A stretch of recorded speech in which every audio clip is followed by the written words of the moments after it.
Our featured BBBGive.org accredited charity seal holders for this episode are Pediatric Brain Tumor Foundation, SOAR 365, USA for UNHCR. To find out more about these and other BBB Wise Giving Alliance accredited charity seal holders, go to give.org.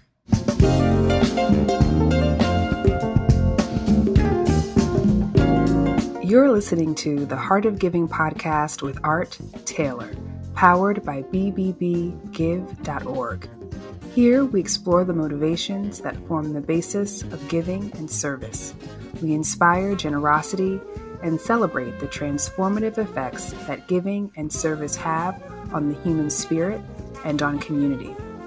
The conversations featured on the podcast also uncover giving strategies that educate and provide tools to help listeners make impactful gifts of both their time and money. We hope you enjoy this episode. Welcome to the Heart of Giving podcast, powered by BBBGive.org. Give.org is the nation's standards-based charity evaluator, and we're your one-stop source for information on giving and reports on the most asked about charities. I'm Art Taylor. You know, on this show, we uncover many different ways of giving back, contributing to society, and growing humanity so that we can all move forward in a positive direction. And one area that has been hopefully beginning to get better addressed in our country, although we still have miles and miles to go before we sleep, is the whole issue of racism, and dealing with some of the fundamental root causes of racism in our society. And once we understand that, of course, we want to begin to try to address those root causes so that we can get past this horrible scourge that has continued to harm us as a country, continue to hurt our people, and it's continued to hold us back, really, in ways that can almost be ways that frankly can be quantified economically and certainly socially. The fact that Black people in this country who helped build this nation through their free labor as slaves, never were compensated for that effort, were never given a choice to contribute that labor and effort to the building of this country. The fact that nothing has really ever been done to essentially repay them for that contribution. And in fact, we still see remnants of how their lack of payment for that labor affects them in our society today. We get to the question of how might we as a nation address that? We even get to the question of how can we heal as a society unless we address it? I'll just give you one quick example. There are still communities in this country that were subjected to what's known as redlining. Redlining. That is, if you were African American, this is where you were sent to live. You couldn't live outside of those redlined districts. And in fact, it was even hard to get mortgages and ways to finance your construction of your home or to actually get a mortgage to live in an existing home. You were redlined because you were Black. You were going to be in a neighborhood that was going to be devalued economically. This still exists today. I can tell you personally, I live in an area that is redlined. We have a beautiful home in Prince George's County that if it were situated anywhere outside of this majority Black-owned county would be worth 40 to 50% more than it currently is worth. That is simply a function of racism in our society. We've lost millions of dollars. We've lost trillions of dollars as a race because of redlining. When you think about how Black people and how people in this country can move forward economically, it's usually because of home ownership. But if we're not being compensated for our homes, if our homes aren't valued the same as other homes, we can't get the same value out of those homes. Just one small example of how racism has affected us economically. So there are people, fortunately, in this country who have the privilege, and I won't say privilege in a way that is used in this life. I'll say privilege from the standpoint, I'm glad they're doing it, of thinking about how we can actually level that playing field, how we can actually repay or make people who've been subject to this racism and this economic degradation whole again.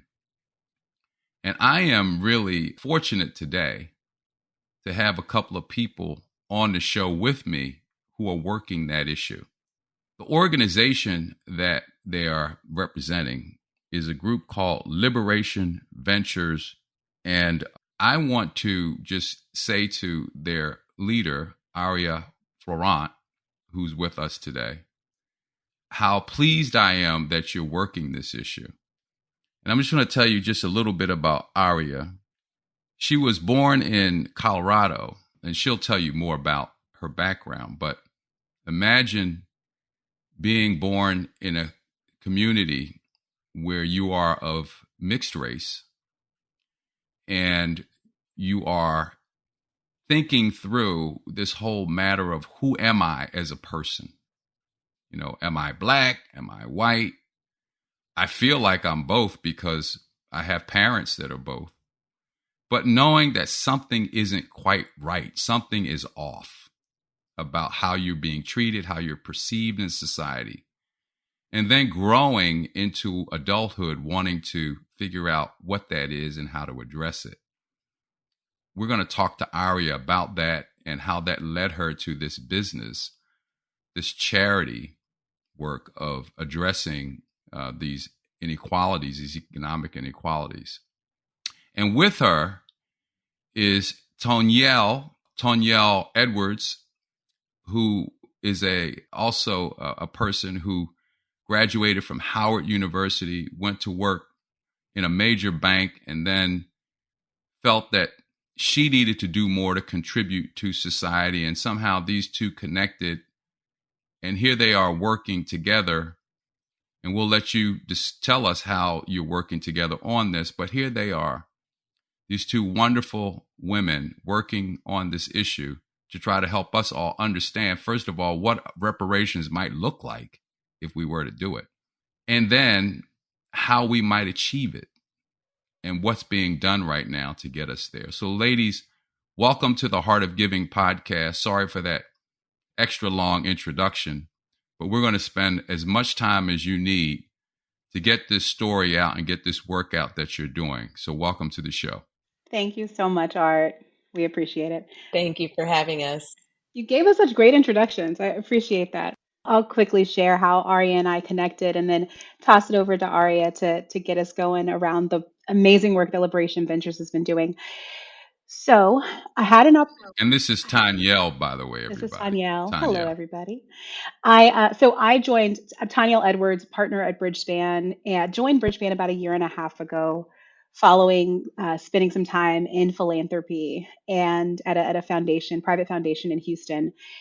And when as a Black woman, so lived experience as a Black woman in America, in the South, two hardworking parents who have positioned me incredibly well in life, while also at the same time interacting with every single barrier that one could imagine and all of the systemic injustices that exist in our world. And when I joined Bridgespan, made the intentional decision I wanted all of my work to be focused on what does it take to actually close the gaps. I'm tired of talking about gaps. I'm tired of talking about the inequities, the injustices. What do we do? And in having a meeting with Aria was one of my first meetings at Bridgespan, and she shared the work that Liberation Ventures was doing around reparations and racial repair. And I was both incredibly moved, but it was also so practical. So it's like, okay, this is the missing conversation. And the hypothesis going into coming out of the conversation with Aria is like there have to be more foundations, private foundations, folks with resources thinking about this issue and investing. But these stories aren't being told in the way that they should. They're not being lifted up, not being aggregated and shared as like this is a viable strategy to actually close the gaps that exist in our country. And so Aria and I teamed up. So Liberation Ventures and Bridgespan made the decision to work together to co-author a report to understand what exactly is the role of philanthropy in reparations. And this led to the articles that are on both bridgespan.org and SSIR right now around the role of philanthropy in reparations. So I will let Aria talk more about kind of the origin story of Liberation Ventures and how she decided to choose to work with us because she could have worked with anyone. She's brilliant. Thanks, Tonyel. And thank you, Art, for that introduction. And it's so interesting, as you mentioned, growing up in Colorado, I always identified as Black. My dad, we were in a circumstance where my parents just thought it was incredibly important to make sure that the message was always, you got to be twice as good. You got to dot all your I's, cross all your T's. And so I was very aware of being different from a young age, and still had a lot of questions about what it meant to be biracial. And my mom is white. And I think like broadly what that looks like is identifying sort of like, what does it mean for me to have an identity that holds both oppressors and the oppressed? And I think that duality, now I know that duality is not just me, it's our nation, right? It's the story of our nation. And so the questions that I was holding became sort of like, what does it mean? What would it mean for our nation to really become whole? And so Liberation Ventures, our North Star is to see federal comprehensive reparations policy for Black Americans. And the way that we think about reparations is actually different from, I think, what a lot of people sort of immediately assume it to be. Most people think reparations equals cash for Black people. And we have a much more expansive perspective on what reparations really is and what its function truly is, which is repair. And so there is a financial component to reparations, and it is also non-financial. It is also about systemic change. And I think in that vein, we really see it as kind of a step along the path to truly building a just multiracial democracy. Any country that has difference is going to have breakdown. And that breakdown or that conflict is actually not the problem. The problem is when you are not able to repair it. And so the way we think about it is this country is only as strong as our ability to repair. And so a lot of the way that we think about our work is not only about policy change, but about culture change and about building a culture of repair. And in that realm, in that vein, we really believe that reparations is not just an economic project, it's a political and a cultural project, and it benefits all of us. Black folks are at the center, but it really benefits all of us. We exist to support the amazing movement of organizations and people across the country doing work in this space. We support them with grant making and narrative change and capacity building. And it is, as you said in the beginning, it is a privilege to do that work, to be in a space of really deeply thinking about what do I want this world to look like? How do I want it to look different 20 years from now? And what am I doing now to actually put those seeds in the ground and water them so that in 20 years, things look different from the way they are now. Amazing. I want to come back to that. But first, I want to just ask you both, how did you come to this? I mean, both of you, I know a little bit about your backgrounds, have amazingly powerful degrees from very prestigious universities.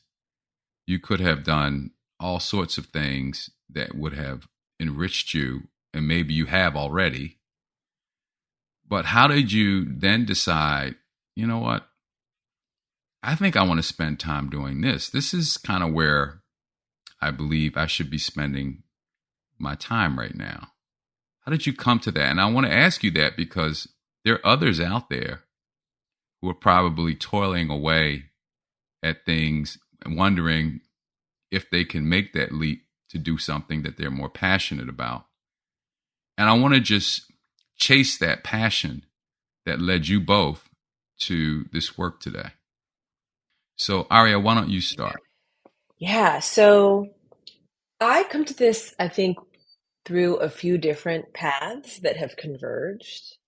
The first path was certainly the experience of growing up in Colorado, hearing people say things about me and about my family that I knew were problematic, but not, as a child, not having the language and the context that I needed in order to push back, in order to articulate what was problematic.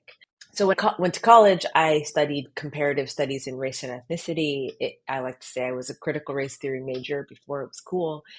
And that was really a healing journey for me, both really understanding what it meant to have my identity, but also how then I'm positioned within a system and a history, a legacy that starts with chattel slavery and essentially has seen racial injustice permutate across different institutions in different ways since.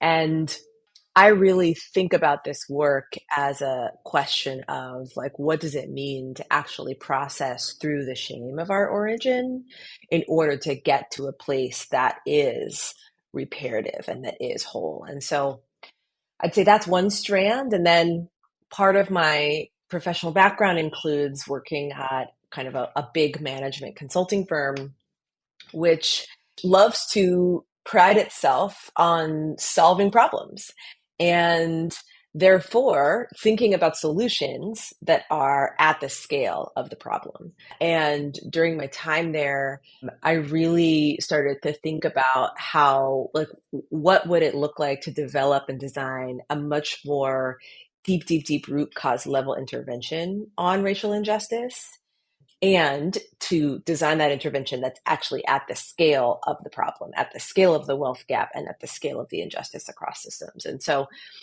myself and a co-founder started thinking about this, and over time really landed on wealth disparity and anti-Black narratives as sort of these two really strong anchors that end up holding our unjust systems in place, and really landed on reparations as something that actually could sort of shock the system on those two things and have a ripple effect of positive outcomes across systems. And so we started working almost 5 years ago, and I've been full-time for about 3.5 years.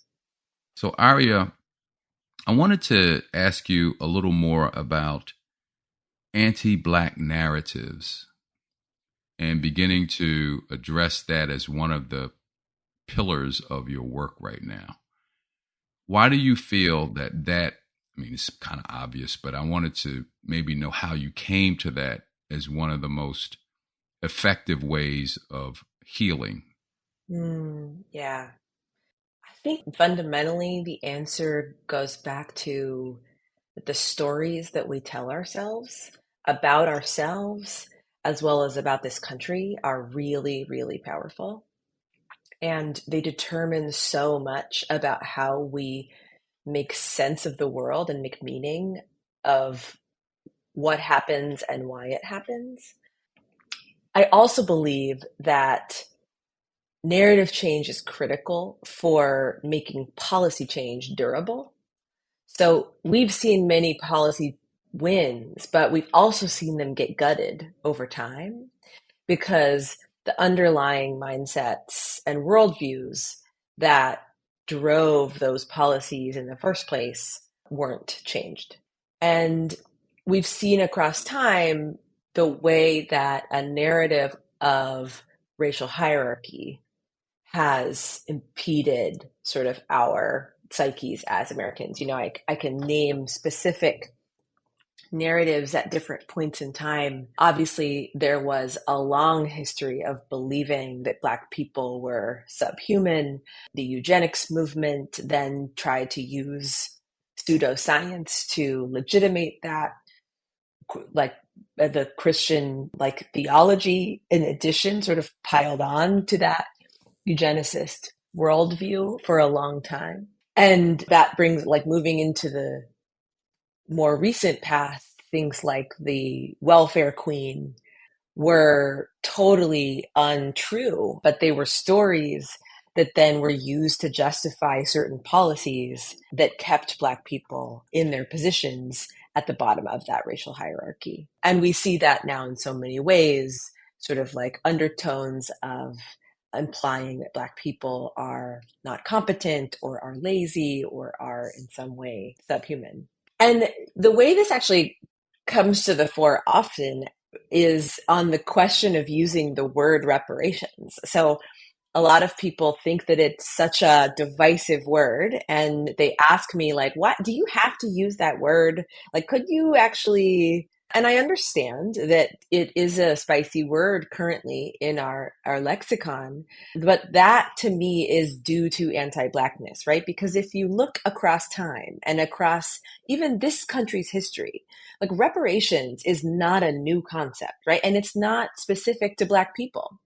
Reparations is a legal international framework for thinking about how societies function together. And so that word only becomes a spicy word when you apply it to Black people, which then to me is like the perfect example of how embedded anti-Blackness is in our country. And so what I always say to folks is, if I were to choose to not use the word, I would actually be undermining my own cause, because I would be assuming that Black people are not owed the and deserving of the dignity that comes with receiving reparations. Yeah. Well, you mentioned the anti-Blackness, and I think about not only how non-Black people see us, but how we see ourselves. And I think that can be equally, if not even more damaging to our progress when we believe those narratives and we mistake things like getting along, for instance, or assimilating. We mistake assimilating with being lesser than who we are, not being able to show up as who we are. And I worry more sometimes about our ability to see ourselves differently, frankly, than I do sometimes about how the people who are not Black think of us. And we don't talk about this a lot outside of our own community. And I'm often reluctant to bring it up now because many of the things that we see negative in many of our communities are still driven by those external factors. But because we've taken them on, they manifest themselves in very damaging ways, right? I mean, some of the violence that we see towards each other, some of the crime that we see towards each other, some of the hatred that we project on each other still has an external cause, an external root, but we've taken it on and we kind of own it, and it leads to these kinds of harmful conditions and situations. It's hard to even get sometimes for us to even support each other in things. And I know that wasn't natural. That's not natural. It's not natural for people generally support each other. That's usually a natural thing, right? It's not generally a natural thing. So I don't know. I just worry about that too. And I may be getting out of my knowledge base here, but I'm just talk about some lived experience here. Tonyel, go ahead. That's by design. I mean, Yep. trillions of dollars have been poured into the narratives and the policies and the processes to get us there. And so that's exactly what we're trying to, with this particular work, trying to undo. And that was a place where Aria and I aligned strongly as a value of our work together, that we'd say the word, because it was so easy to be like, well, should we just water it? Should we just, just start here and then maybe move to that? It's like, no, I mean, slaveholders got reparations. So, like that Yeah. reparations is a thing. It's been happening in our country. And what does it look like for us to truly think about the people who are on the ground, the dozens of organizations who are doing this work, developing strategy, thinking about what it looks like? What does it look like for them to be resourced? And Yeah. that's the approach that's the reason Bridgespan got involved. The work was already underway. It's been happening for a long time, since before emancipation. And so our thinking was, we recognize that as a social impact advisory, we have access to both philanthropy and nonprofits. And so, how do we potentially get more dollars off the sidelines into this incredible and important investment to potentially get us to closing those gaps that we constantly talk about? It's almost like we're in a wash cycle. We're always talking about what's wrong, and we're not really reimagining what the future should look like and the investments that it's going to take to get us to that future that we imagine. So one of the things you both said was there's a scale that we need to achieve to do this work. You talk about doing this work at scale. What is the extent of the challenge and therefore the scale that we must work at in order to address it? What are we talking about? It's a great question. And there's so many ways to answer it. I think you can answer it from a monetary perspective, looking at the scale of the racial wealth gap, which is by different figures, upwards of 10 trillion. And I would think about that challenge as not just the challenge of closing that gap, but also keeping it closed. And that's actually a different but connected part of the challenge. But I think in addition, there is a massive cultural challenge that we are facing as well, as it relates to how we understand this country and what we're equipped to do in order to build a just and equitable future. And so what I mean by that is when we started this work, we asked ourselves this kind of fundamental question, which is, what is repair? Like, that's such an abstract concept. So if we're going to actually operationalize it, we have to break it down into its component parts. And so Liberation Ventures created a framework that's reckoning, acknowledgement, accountability, and redress. And the way we think about those four things is that they need to operate in a continual cycle in order for us to build a culture of repair in this country. And we as individuals have to be equipped. We have to know how to do those things. Right now, the way that we come of age in this country, nothing really teaches us how to do this. And so my question is, how do we become a society where you can't grow up without learning about slavery and about the legacy of injustice in this country? And you can't grow up without knowing how to listen to someone and actually understand when a system is causing harm, and then be an agent of repair trying to figure out how to make that system more reparative. And so to me, those are the sort of like muscle building exercises that we need. I always think about it as going to the gym, right? Like when you go to the gym, you lift weights, your muscles get stronger. But if you stop, they atrophy. There's no, like, you don't just stay at the status quo. You have to keep going, even to stay, even to maintain. And that's the way that I think about what it would look like for us to actually build a culture of repair in this country. Well, and the cost, it seems, has gone up more recently, with places like Florida and others basically saying there are certain things we don't even want to allow you to teach. Yes. We can't even bring it up in schools. So that just raises the cost and expands the scale for what you're trying to do. There's so many institutions that have to be infected with this Yes. way of thinking. Yes. Yes. And I'll name something there, which I think is important, which is that, yes, we're going to see backlash. We have always seen backlash in our movements. And the backlash is actually proof that we are winning, that we are making progress. And if you look at actually 18 to 29-year-olds, 45% of 18 to 29-year-olds support reparations versus it's around 30% for the general population, which, by the way, is higher than support was for marriage equality when that movement got started. But I think your point is really, really important in the sense that we reserve the word reparations for what the public sector needs to do because of the state sanctioned harm. But that does not let the social or the private sector off the hook. Like, we know that institutions are huge sort of drivers of culture in our society. And so we know that those institutions can engage in racial repair as well.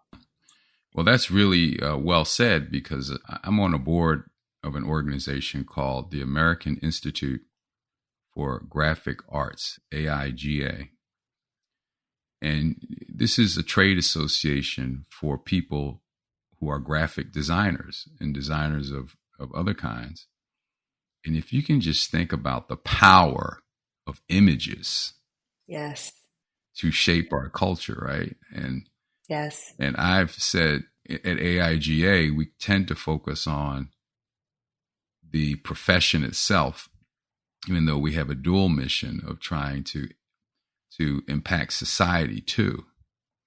I've always pushed, not being a graphic artist myself, to say to them, we need to really lean into that societal piece and make sure that we're putting images out that are not harmful, images that are stressing the kinds of things that you're saying now that are about healing. Certainly, we don't want to confine people to doing things a certain way, but we want to make them aware as professionals that your images make a difference in how people are perceived in this culture.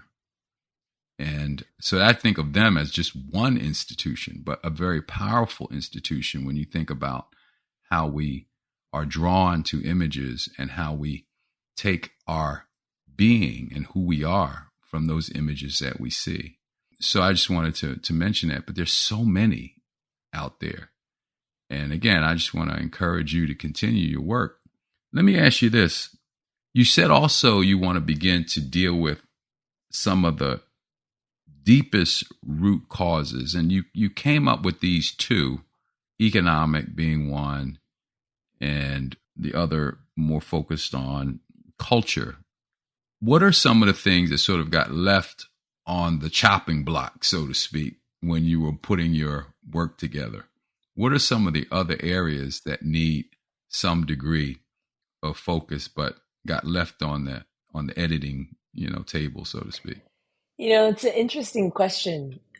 I think that I would reframe the question slightly in the sense that I think where what ended up happening was we did have, in the early days, we knew that we wanted to be focused on moving large amounts of dollars into the movement. But we were thinking a lot about what is the right sort of moonshot goal to be focused on. And we landed on reparations as that moonshot goal, but there were a few others that we thought about. And they had to do with neighborhoods, they had to do with politics, they had to do with poverty. But what we realized was that sort of all of that is further downstream from this question of how do we actually repair from the origins of this country's history. Reconstruction was only 12 years. And so I don't know if I would name that they sort of got completely left off the chopping block, because I think they're still so connected to what reparations can mean. But I think we just ultimately got to the fact that if we can't actually repair harm, then let me put it in a different way. We need to build the capacity to repair harm across issue areas if we're going to be able to actually solve these challenges at scale. Tonyel, I wanted to ask you about how you're seeing, in other words, what kind of progress are we making? You're kind of in it, but you're also kind of an observer of it as well.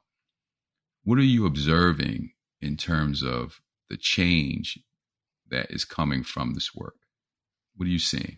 Yeah, so when I reflect on my engagement in nonprofits and then philanthropy, oftentimes we try to choose a single issue area that we focus on. So someone might be focused on educational equity or affordable housing or the wealth gap, or kind of name your single issue. And the reality is they're so interconnected. And so we got so used to saying that. And it's like, well, then what do we do? We're just trying to alleviate poverty. And then it's like, actually, let's double click on that. And so I think that we are seeing, I'd say since 2020 for sure, there's a different level of questioning that's happening. So we're no longer having to prove to people that this is an issue, that there is a gap. Like let's prove it to you with the data that there's a gap. We all know that that there are systemic injustices, systemic inequities, and those are just facts. Like proving that, having to have a conversation about the validity of that that's not a conversation for a person who's thinking about strategy and the future of our world.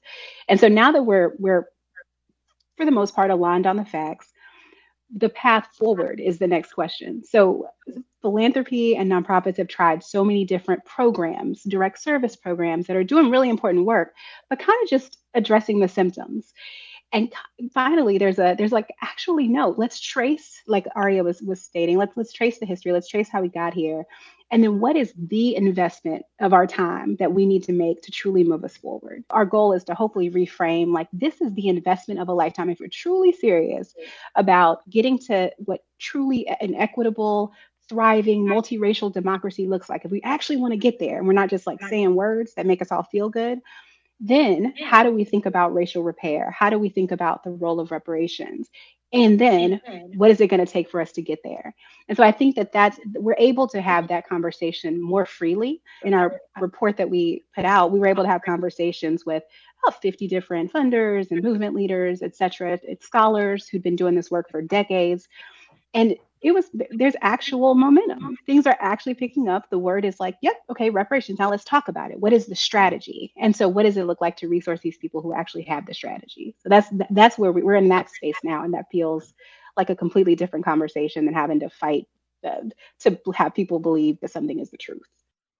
All right. So I want to follow up on that a little bit because I've thought about this issue of diversity, equity, inclusion, and access, and idea, however you want to describe it. And what I've come to is that there may be 4 or 5 different types of people along a continuum. There are people who don't believe that there are any issues with racism in our country, and that therefore we don't really need to do anything. Just we like the inequality that exists. If it does, let's keep it like it is. We like it. Then there are people who see that there may be racism, but basically say, we see it, but it's not a big deal. It's maybe one-off people, and you need to address those folk, and then everything will be fine. Then there are other people further along the continuum who see that there's racism, but they say it's systemic, but there's probably not much we can do about it. We're just going to have to manage it and move forward. Then there are people who see that there is racism. It is systemic. We need to do something about it, but it's going to take a long time. And there are other people who say, yeah, there is racism. There's something wrong with it. We need to do something about it right now. And you can mark people along that continuum. So my question really is this. When you focus on your work, and Tonyel, you just said a minute ago that we're not necessarily needing to have these conversations around whether there is this problem, right? People kind of see that. How many are those? I still see that there's some people on that other end of that spectrum that can't be moved. What do we do about that? Or do we need to even worry about it? Is that part of your, when we talk about getting to this place where we're no longer needing reparations, right? Let's say we're getting to this place, because I want to ask you how we define that in a minute. But when we get to that place, are we basically saying forget those folk, or we've actually brought them along? What are we talking about? Because those folk are also the same people who will do what you said, Aria, a minute ago. They're going to be constantly working behind the scenes to move things back, to swing that pendulum back in the other direction. Just curious what you think about that group of folk. Because it's easy to say, well, let's just forget them. Let's just forget them. There are enough of us who see it the right way. We're going to move forward. But they're still out there. Just look at the last presidential election. They're still out there. Look at the people who stormed the Capitol. They're still out there. So I just wanted to get your thoughts about that. I'll give my quick kind of candid take on it. I am personally at a space where I'm so grateful for the people who are on the ground leading the charge, doing the movement work, and truly enacting the strategy, because there has to be a strategy for every segment of the population. I acknowledge that.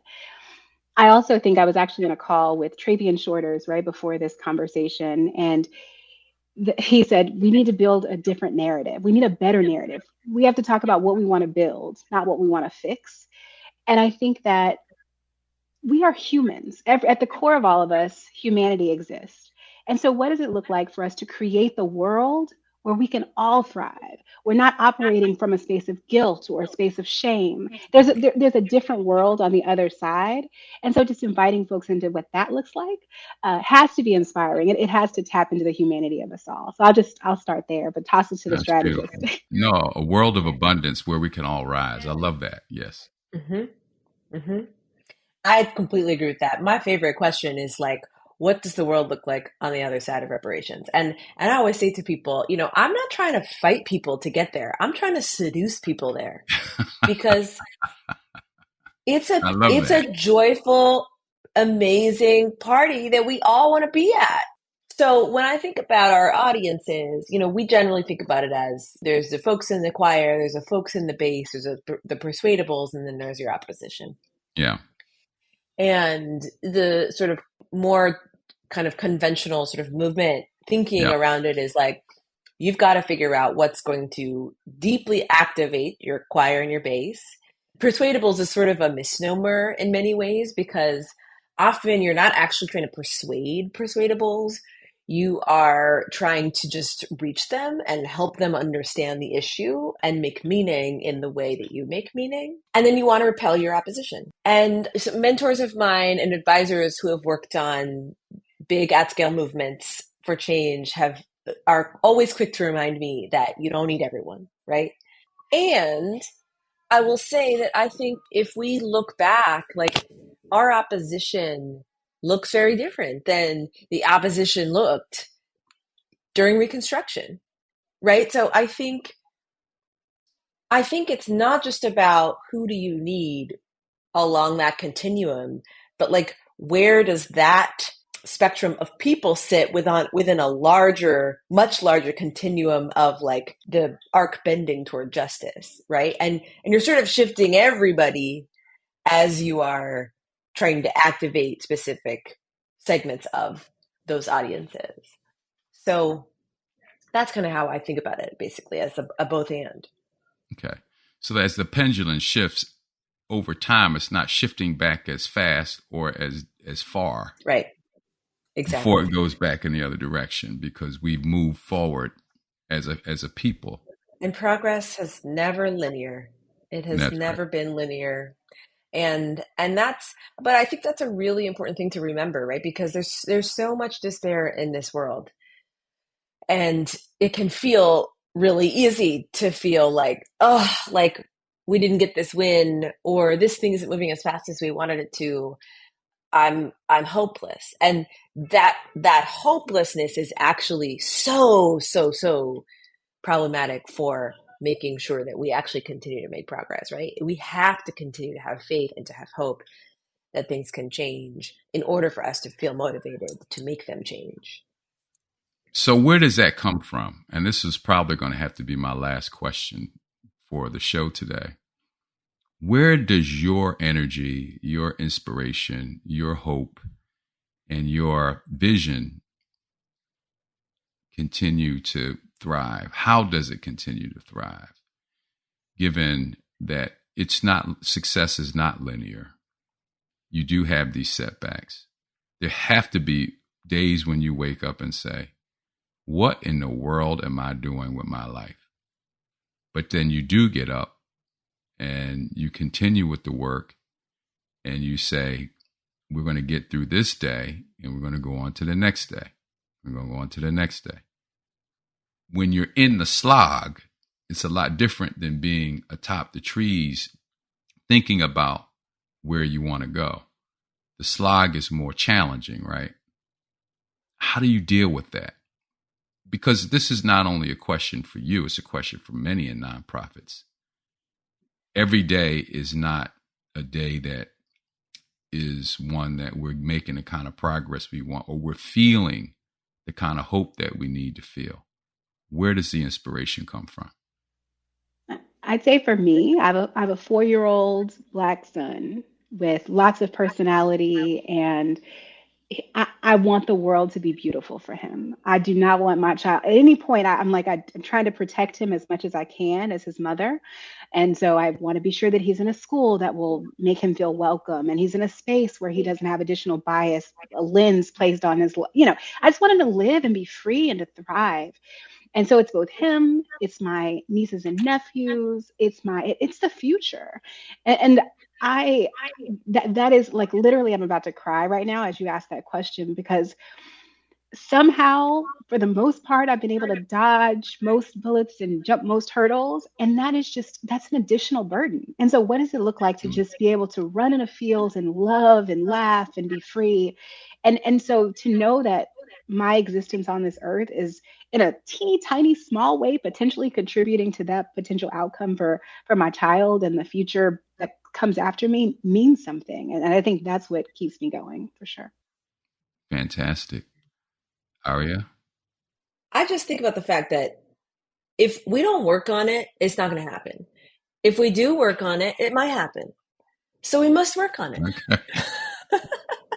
And I think it's just kind of obvious to me. I think that I also feel, but what I will say is that, like, what drives me and what brings me joy when I work on it is deep love for my people, right? Like, for Black communities that have overcome so much, and not only just overcome so much, but done so with incredible dignity, incredible resilience, and incredible commitment to our own healing.